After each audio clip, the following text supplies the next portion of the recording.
Hello everyone, this is CS Vikram Sirohi. Welcome to affordable classes. Tax की class हम कर रहे थे. टैक्स में हमने लास्ट क्लास में कैपिटल गेन स्टार्ट किया था. जिसमें हमने कुछ कंसेप्ट लास्ट क्लास में पढ़े थे. सबसे पहले हमने कैपिटल के बारे में पढ़ा था. कैपिटल होता क्या है, ट्रांसफर क्या होता है, कौन कौन से ट्रांसफर जो हैं वो टैक्सेबल नहीं है under the capital gain.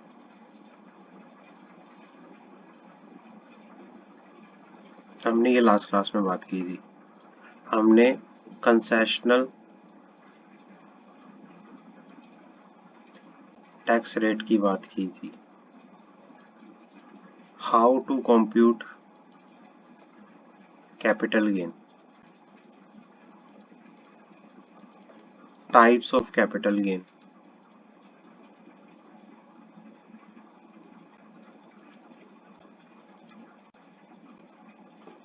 How to compute short term capital gain, how to compute long term capital gain. ये हमने लास्ट क्लास में बात की थी. कॉस्ट ऑफ एक्विजिशन क्या होता है, कॉस्ट ऑफ इम्प्रूवमेंट क्या होता है, हम एवरीथिंग लास्ट क्लास में पढ़ चुके थे. आगे बढ़ते हैं. आगे हमारा जो आज का टॉपिक रहेगा, इंडेक्स्ड कॉस्ट ऑफ एक्विजिशन होती क्या है. क्योंकि लॉन्ग टर्म कैपिटल गेन को जब हम कैलकुलेट कर रहे थे तो वहां पे हम कौन सी कॉस्ट ऑफ एक्विजिशन लेते हैं, index cost of acquisition and index cost of improvement. ये होता कैसे क्या है, कैलकुलेट कैसे करते हैं, बात करेंगे इसमें हम. तो आज का हमारा जो टॉपिक है, indexed cost of acquisition. Index cost of acquisition. The cost is indexed on the basis of certain percentage of consumer price index. मतलब जो cost of acquisition होती है वो क्या है, वो इंडेक्स की जाती है, उसको इंडेक्स किया गया है इनकम टैक्स के अंदर. कॉस्ट ऑफ एक्विजिशन को इंडेक्स किया गया है इनकम टैक्स के अंदर on the basis of certain percentage of consumer price index. Consumer price index की सर्टेन परसेंटेज का जो क्या है, इंडेक्स किया हुआ है कॉस्ट ऑफ एक्विजिशन को. इसको आपको कैलकुलेट करने की जरूरत नहीं होगी. इंडेक्स जो ये आपको इंडेक्स दे रखा होगा, क्वेश्चन के अंदर आपके पास इंडेक्स आएगा, आपको कैलकुलेट करने की जरूरत नहीं है. बस आपको देखना है कैसे, कहां से, किस तरह से लिया जाएगा, तो वो आपको चूज करना होगा. Keeping in mind the rise in the price due to inflation. Keeping in mind the rise in the price due to inflation. अब क्या है, केस 1 हमारे पास. केस 1 है acquisition of asset by assessee himself herself. If acquisition on और after 1 April 2001. अगर आपका acquisition 1 April 2001 या उसके बाद का है, ठीक है ना, तो कॉस्ट ऑफ एक्विजिशन कैसे निकालेंगे. केस 1 करते हैं. ये मोस्ट इंपोर्टेंट है, ध्यान से देखना. पहला केस, अगर एक्विजिशन किया है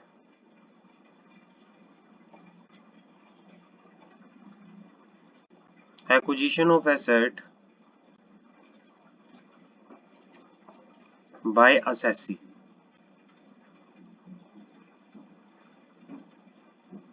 हिमसेल्फ या फिर हर सेल्फ। अगर एक्विजिशन किया है एसएससी ने अपने लिए तो किस तरह से होगा? दो केसेस होंगे, या तो कॉस्ट ऑफ एक्विजिशन, अगर आपका एक्विजिशन जो है 1 अप्रैल 2001 या उससे बाद है, कॉस्ट ऑफ एक्विजिशन आप कैसे निकालोगे? इंडेक्स कॉस्ट ऑफ एक्विजिशन कैसे निकालोगे? उसको निकालने का फॉर्मूला होता है CII, कंज्यूमर इन्फ्लेशन, जो भी CII होता है, year of the transfer, CII for the year of the transfer. जो इंडेक्स है वो देखेंगे, year of the transfer divided by CII for the year of the acquisition. Index cost of capital कैसे निकालेंगे? CII for the year of the transfer divided by CII for the year of acquisition। अगर आपका दूसरा case acquisition जो है वो कब का है? बिफोर 1 अप्रैल 2001 से पहले का, तो फिर कैसे निकालोगे आप cost of index cost of acquisition? कैसे निकालोगे? कॉस्ट ऑफ एक्विजिशन या फिर FMV, जो फेयर मार्केट वैल्यू होगी 1 अप्रैल 2001 की, विच एवर इज हायर, और FMV has on 1 April 2001 whichever is higher. इनमें से जो हायर होगा, इनमें से जो क्या होगा? हायर होगा। इनमें से जो हायर होगा उसको लोगे आप CII for the year of transfer divide by multiply by, इसमें आएगा cost of acquisition multiply by CII for the year of transfer divide bye CII for the year of acquisition. ये इंडेक्स होते हैं, ये CII जो होते हैं ये इंडेक्स होते हैं। इसको आपको देखने की जरूरत नहीं है, ये क्वेश्चन में आपको आएंगे, क्वेश्चन में आएंगे, ये आपको ऑलरेडी दिए होंगे ये। बस आपको ये देखना है कि भाई मेरा ट्रांसफर कब का है। अगर मेरा ट्रांसफर 1 अप्रैल 2001 या उससे बाद का है तो मेरा फॉर्मूला ये होगा, या फिर अगर मेरा जो ट्रांसफर है 1 अप्रैल 2001 से पहले का है तो मेरा फॉर्मूला क्या होगा? COA कॉस्ट ऑफ एक्विजिशन या फेयर मार्केट वैल्यू, जो भी इसमें से ज्यादा होगा 1 अप्रैल 2001 का, मल्टीप्लाई करेंगे year of CII for the year of transfer divide bye 100। ये वाला पहला हमारा केस 1 हमारा। और ये केस 1 कौन सा है? अगर आपने अपने यूज के लिए एक्वायर की है किसको? प्रॉपर्टी को। आगे बढ़ते हैं, ये मोस्ट इंपॉर्टेंट है। जब हम लॉन्ग टर्म कैपिटल गेन को कैलकुलेट करेंगे तो लॉन्ग टर्म कैपिटल गेन को कैलकुलेट करने से पहले आपको index cost of capital, index cost of acquisition sorry, और इंडेक्स कॉस्ट ऑफ इंप्रूवमेंट कैसे निकालते हैं वो पता होना जरूरी, वो पता होना मैंडेटरी है पहले तो। Case number 2, acquisition of assets. Case number 2, acquisition of assets, acquisition for asset from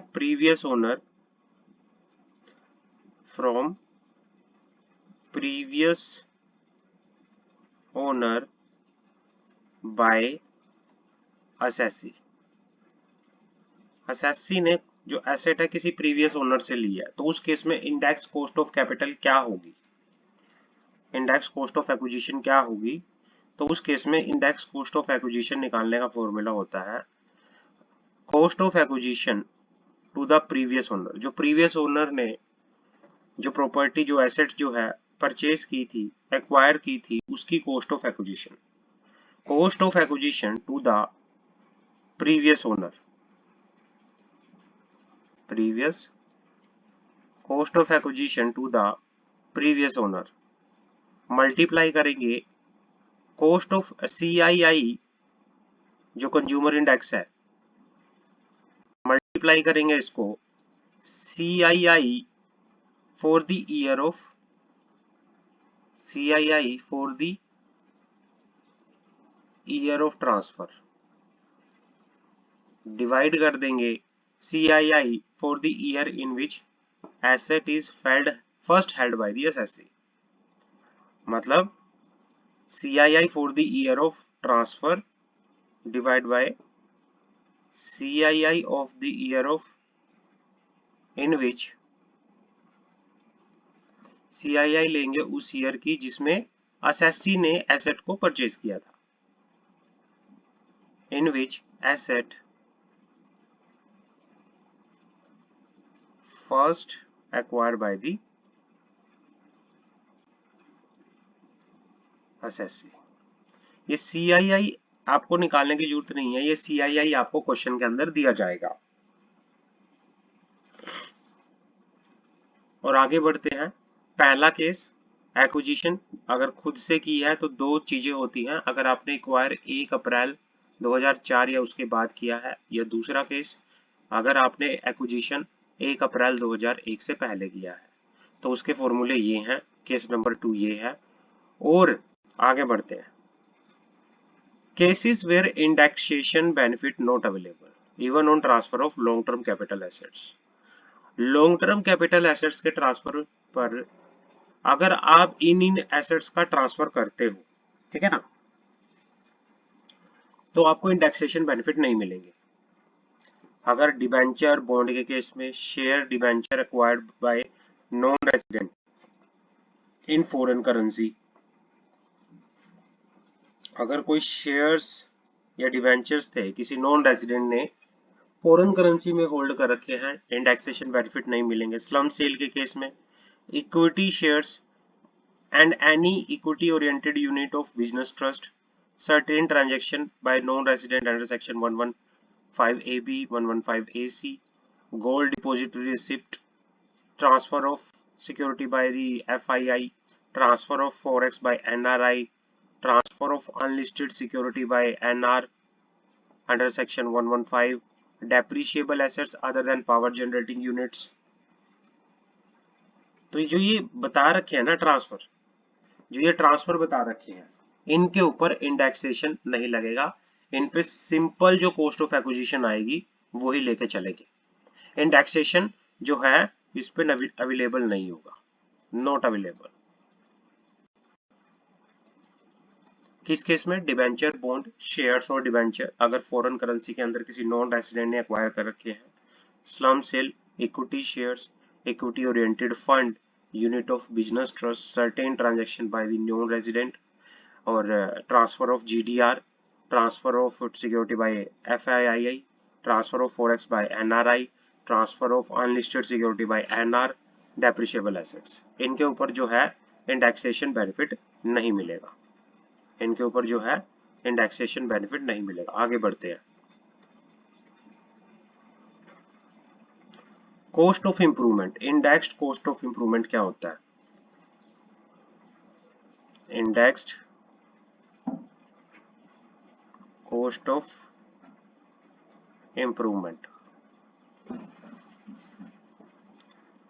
अब कैसे निकालते हैं index cost of improvement? Same चीज,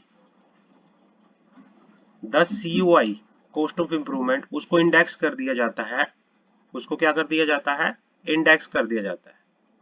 CII का मीनिंग यहाँ पे क्या है? Cost inflation index, cost inflation index, या इसको कंज्यूमर इंडेक्स भी बोलते हैं, consumer index.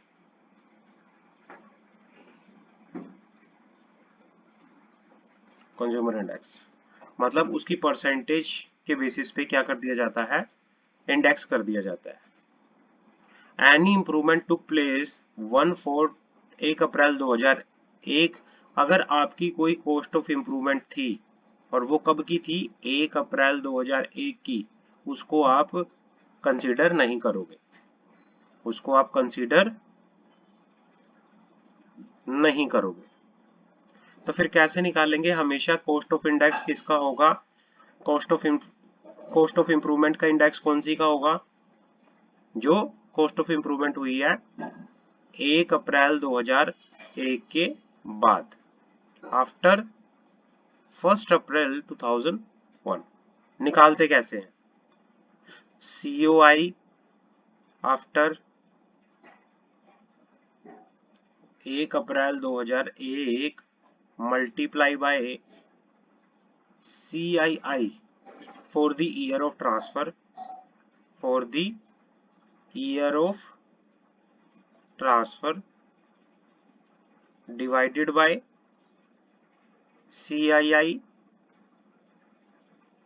for the year of improvement, for the year of improvement by the assessee or previous owner, और previous owner।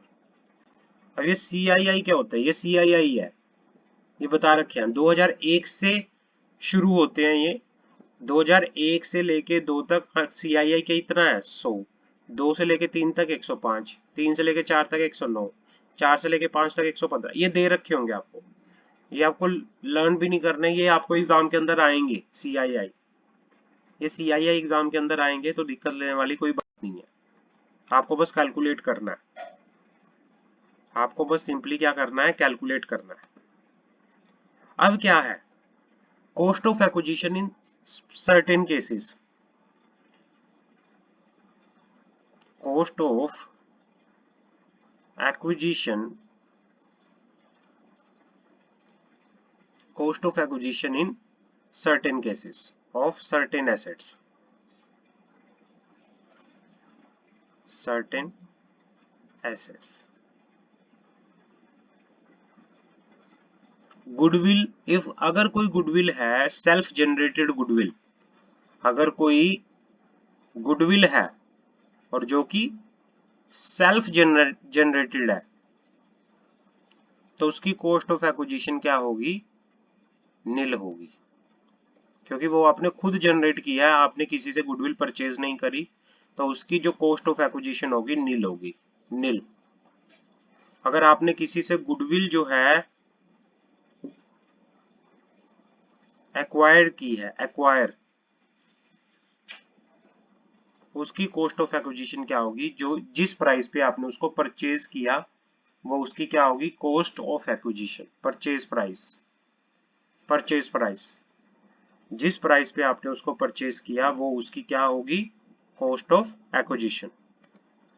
तीसरी, gift inheritance distribution asset of HUF on partition, अगर कोई gift दिया है, कोई इनहेरिटेंस हुआ है, या HUF की किसी एसेट्स का पार्टीशन हुआ है, ठीक है ना, गिफ्ट इनहेरिटेंस या फिर पार्टीशन,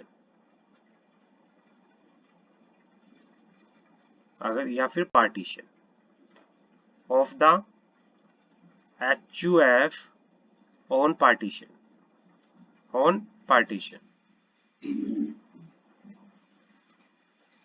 तो फिर क्या होगा, उसकी जो कॉस्ट ऑफ एक्विजिशन होगी, cost to the previous owner, previous owner ने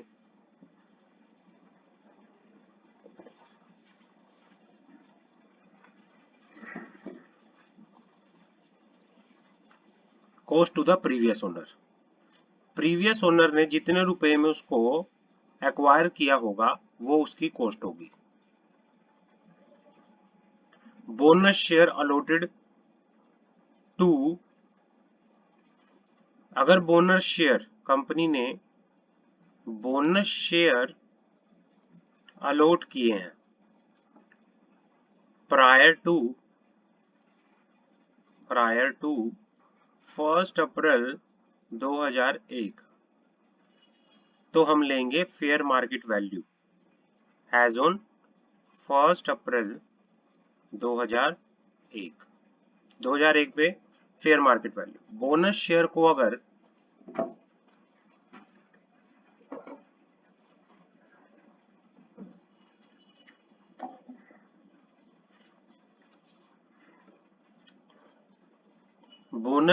अगर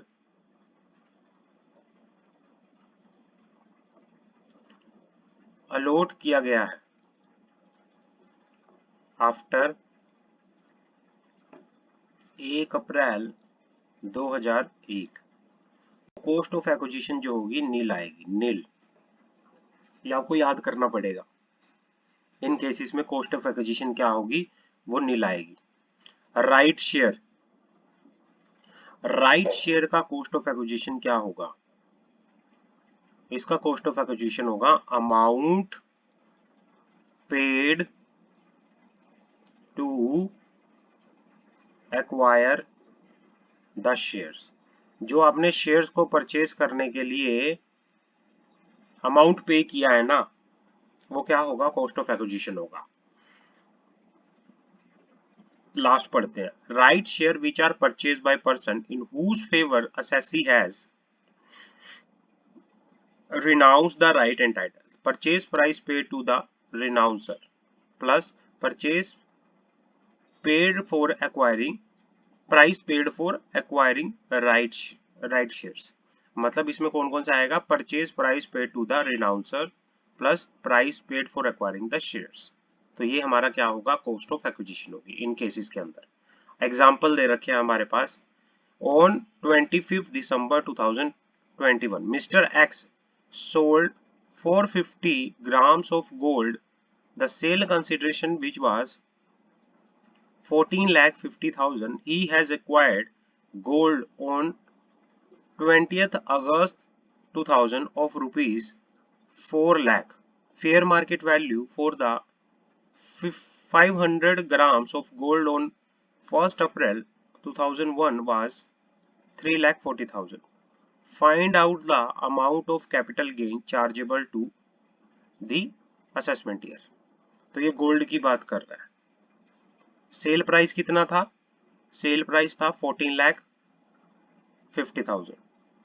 अब इसमें निकालेंगे, जैसे गोल्ड है, गोल्ड, और यहाँ पे क्या है, जो हमारे पास पीरियड है, मतलब जो एक्वायर किया गया पीरियड है वो 36 मंथ से ज्यादा है ना, तो इस पे लॉन्ग टर्म कैपिटल गेन लगेगा, लॉन्ग टर्म कैपिटल गेन लगेगा। अब लॉन्ग टर्म कैपिटल गेन लगाने के लिए हमें क्या करना पड़ेगा, इंडेक्स कॉस्ट ऑफ एक्विजिशन देखनी पड़ेगी। और जो एक्विजिशन था वो 1 अप्रैल 2001 से पहले का है। तो अगर 1 अप्रैल 2001 से पहले का है तो हमें कैसे निकालना पड़ेगा कॉस्ट ऑफ एक्विजिशन, हमारी कॉस्ट ऑफ एक्विजिशन और fair market value whichever is higher. तो हमारी कॉस्ट कितनी है, 4 लाख, और हमारा फेयर मार्केट वैल्यू कितना है, 3,40,000, विच एवर इज हायर। तो 4 लाख हमारा हायर हो जाएगा, और उसके ऊपर फिर हम लगाएंगे इंडेक्स, उसकी क्या करेंगे, इंडेक्सेशन, उसका इंडेक्सेशन करेंगे। अब इंडेक्सेशन करेंगे जब हम देखेंगे इंडेक्सेशन, भाई इंडेक्स जिस दिन CII of the year of transfer divide bye CII of the year of transfer divide bye 100, क्योंकि ये 1 अप्रैल 2001 से पहले का है तो फिर हम 100 लेते हैं base.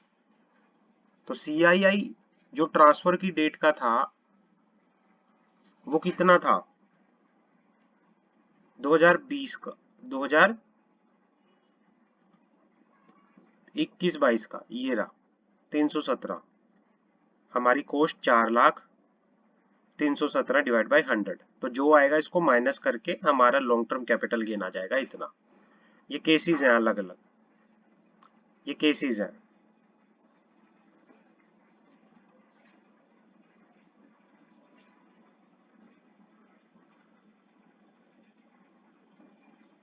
Where indexation benefit not available even transfer of long term capital assets.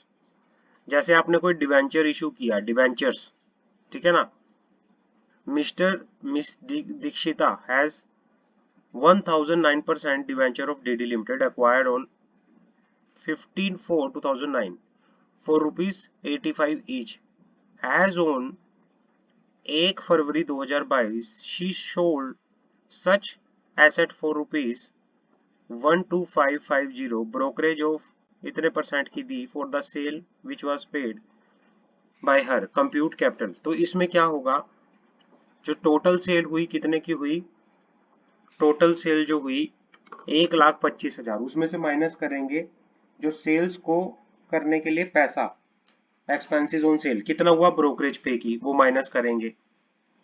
हमने किया था ना लॉन्ग टर्म कैपिटल गेन कैसे कैलकुलेट किया जाता है,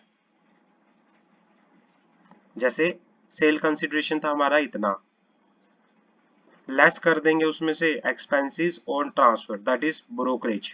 ये कॉस्ट ऑफ एक्विजिशन हमारी कितनी थी, 1,000 के लिए थे, क्योंकि इसमें टैक्सेशन बेनिफिट तो लगेगा नहीं, सीधा लगेगा, सीधा बेनिफिट लगेगा, तो इसमें ही इतने की थी, तो माइनस कर देंगे ये। सेल्फ जनरेटेड एसेट्स के केस में गुडविल क्या होती है, जीरो होती है। सेल्फ जनरेटेड एसेट्स के केस में गुडविल क्या होती है, जीरो होती है। तो ये देख, ये सेल्फ जनरेटेड एसेट का केस है। अगर कोई भी सेल्फ जनरेटेड एसेट्स है तो उसमें गुडविल आपकी क्या होगी, कॉस्ट ऑफ एक्विजिशन आपकी क्या होगी, नील होगी, नील। ये अलग अलग तरह से इलिस्ट्रेशन दे रखे हैं आपको, हर एक उसके जो हमने ऊपर डिस्कशन किया है, जो भी हमने डिस्कशन किया है उसके इलिस्ट्रेशन आपको दे रखे हैं। आप इनको करना, आपको समझ आ जाएगा अच्छे से कि भाई हाँ किन केस में इंडेक्सेशन होता है, किन केस में इंडेक्सेशन नहीं होता, कौन कौन सी केस में हम क्या क्या कॉस्ट ऑफ एक्विजिशन लेंगे। आप अच्छे से इसको पढ़ना और फिर इस क्वेश्चन को सॉल्व करके देखना और इंडेक्सेशन एक बार अच्छे से देख लेना। वैसे तो क्या होता है इंडेक्सेशन जो वो है, इंडेक्सेशन के केस में जो वो CII जो होता है वो क्वेश्चन को में दिया होता है, आता है वो क्वेश्चन के अंदर। अगर फिर भी नहीं आता आप एक बार उसको पढ़ लेना अच्छे से, उस टेबल को, CII टेबल को, क्योंकि CII टेबल जो है वो क्वेश्चन के अंदर आती है मतलब ऑलरेडी दी होती है, तो आपको याद करने की जरूरत नहीं है ज्यादा, हमारे टाइम में तो दी होती थी हमें। अब आगे बढ़ते हैं, ascertainment of cost in specified circumstances, section 49। कुछ स्पेसिफाइड सर्कमस्टांसेस के केस में हम कॉस्ट जो है अपनी कैसे सर्टेन करेंगे। Person become the owner of capital asset not only by purchase but also by the several other method. Section 49 give guidelines as to how to compute cost under different circumstances.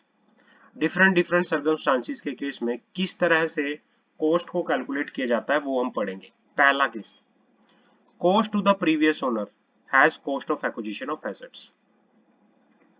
पहला होता है cost to the previous owner deemed to as the cost of acquisition of the assets, cost of acquisition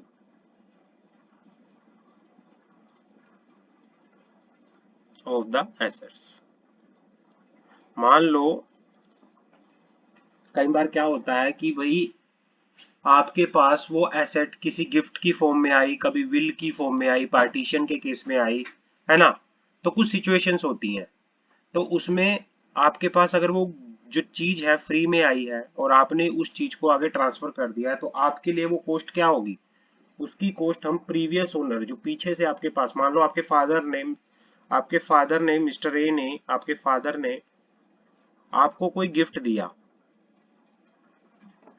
ठीक है ना, अब वो gift आपने क्या कर दिया, आगे सेल कर दिया, इसकी गिफ्ट की कॉस्ट ऑफ एक्विजिशन क्या होगी, इसकी हम कॉस्ट ऑफ एक्विजिशन लेंगे जो जिस प्राइस पे मिस्टर ए ने इसको परचेज किया था, जिस प्राइस पे मिस्टर ए ने, आपके फादर ने इसको परचेज किया था।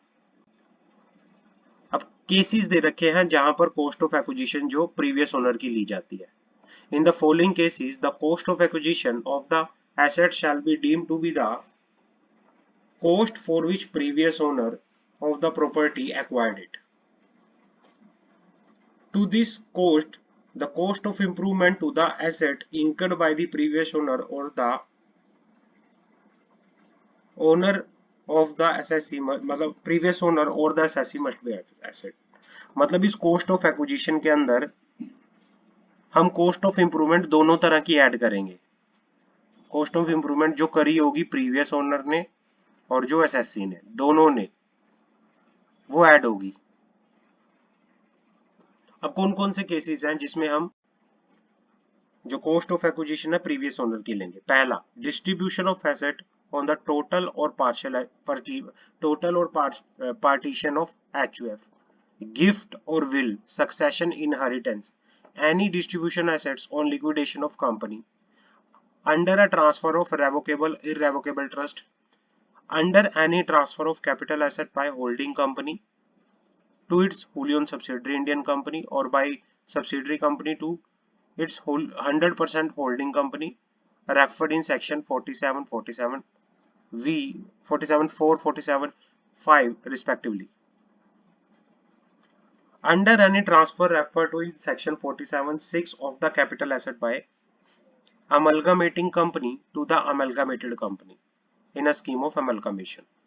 अगर एक कंपनी का दूसरी कंपनी के साथ अमलगामेशन हुआ है, ठीक है ना, तो उस केस में अमलगामेटिंग कंपनी की जो एसेट्स है वो ट्रांसफर हो गई है अमलगामेटेड कंपनी में, तो वो भी क्या होगा, प्रीवियस ओनर की कॉस्ट लेके यहां पर चलेंगे. Under any transfer referred in section 47 6B of capital asset by the demerged company to the resulting company. अगर डीमर्ज कंपनी ने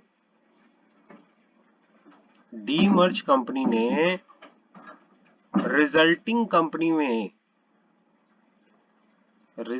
कंपनी में क्या किया है, कोई एसेट्स ट्रांसफर की है in a scheme of demerger by conversion individual of his separate property into HUF by the mode referred in section 64. तो इसके अंदर हम जो कॉस्ट ऑफ एक्विजिशन लेंगे वो प्रीवियस ओनर की कॉस्ट लेंगे, प्रीवियस ओनर की कॉस्ट लेंगे. जैसे मैंने आपको एग्जांपल में बताया. Indexation benefit from which year, हमें इंडेक्सेशन बेनिफिट इन केसेस में कौन कौन से ईयर में मिलेंगे, ठीक है ना. अब केसेस यहां से बात करते हैं, ऊपर वाला इतना रेलेवेंट नहीं है, यहां से बात करते हैं.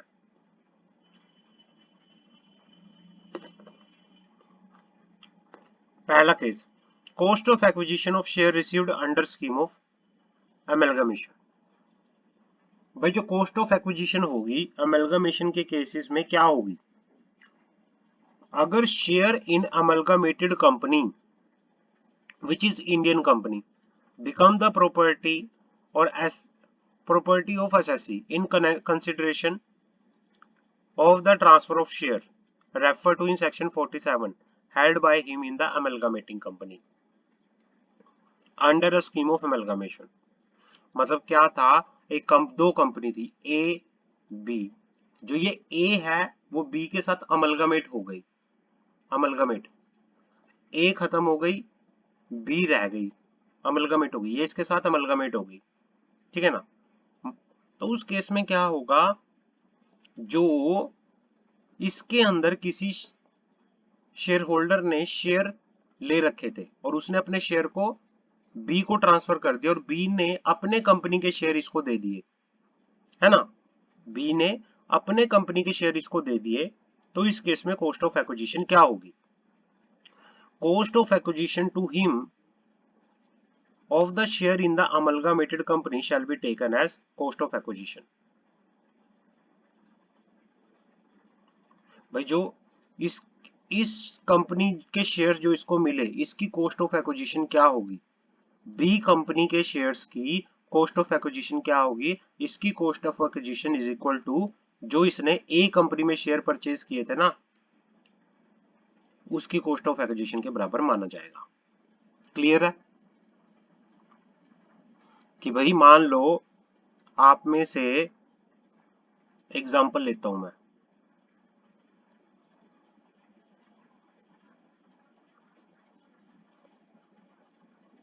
एग्जांपल से बात करते हैं। मान लो रिलायंस के अंदर आपने शेयर परचेज किए थे 50 रुपए के, 50 रुपए के, ठीक है ना। रिलायंस जो है अमलगमेट हो गई टाटा के साथ, टाटा के साथ, ठीक है। रिलायंस टाटा के साथ अमलगमेट हो गई। अब बची इनमें से कौन? अमलगमेशन के केस में जो कंपनी अमलगमेट हो जाती है दूसरी कंपनी के साथ, इसकी आइडेंटिटी खत्म हो जाती है। तो यहां पे बची टाटा। टाटा आपने क्या किया, अपने शेयर्स टाटा को दे दिए और टाटा ने इसके बदले में आपको अपनी कंपनी के शेयर दे दिए, ठीक है ना। तो इस केस में इन शेयर्स की कॉस्ट क्या होगी? तो ये केस कहता है, इस केस में जो शेयर आपने रिलायंस में, मतलब अमलगामेटेड कंपनी में, अमलगामेटेड कंपनी में आपने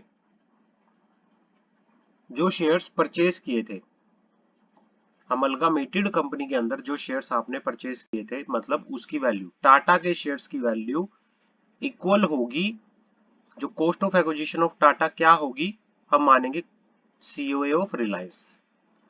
जिस प्राइस पे आपने रिलायंस के शेयर परचेज किए थे वही हम मानेंगे। क्लियर है? आगे बढ़ते हैं। दूसरा केस, दूसरा केस बात कर लेते हैं।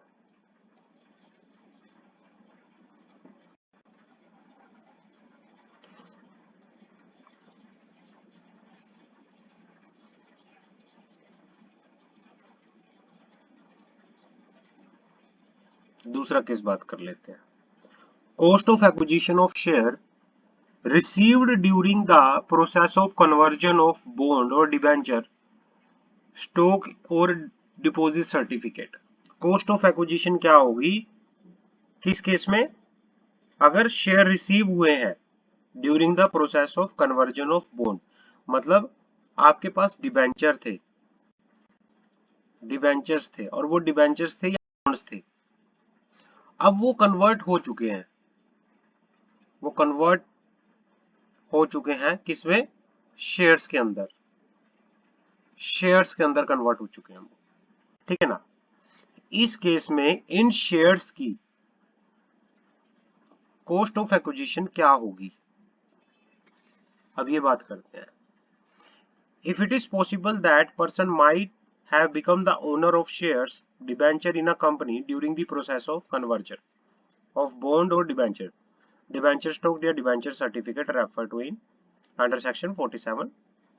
in such a case cost of acquisition to the person shall be deemed to be the part of cost of debenture। मतलब जो cost of acquisition होगी शेयर्स की, वो क्या होगी? इज इक्वल टू जो जिस कॉस्ट पे आपने डिबेंचर्स या फिर आपने बॉन्ड या फिर डिबेंचर स्टॉक, इनको क्या किया था? एक्वायर किया था। इनको क्या किया था?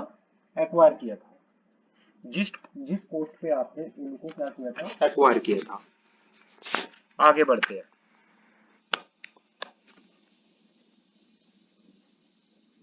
Cost of acquisition of specified security, sweat equity shares. Cost of acquisition of specified security, that is sweat equity shares, where the capital gain arise from the transfer of specified security as sweat equity share referred to in section 17। The cost of acquisition of such security as share shall be fair market value। इसमें sweat equity shares में क्या लेंगे? fair market value लेंगे, fair market value। sweat equity shares के case में, sweat equity shares के case में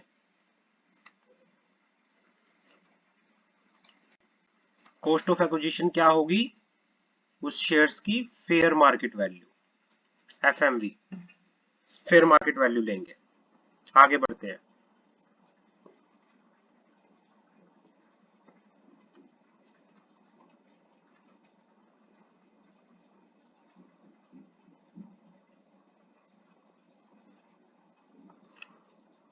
cost of acquisition of unit acquired under consolidated scheme of mutual fund.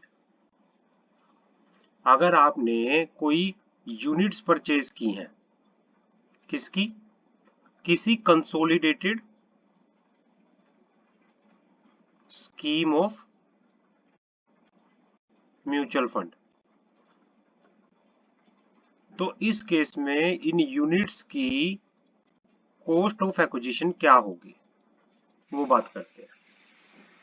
The cost of acquisition of unit acquired by assessee in consolidated scheme of mutual fund in consideration of transfer referred to in section 47 shall be deemed to be the cost of acquisition or to him of the unit in consolidated scheme of mutual fund।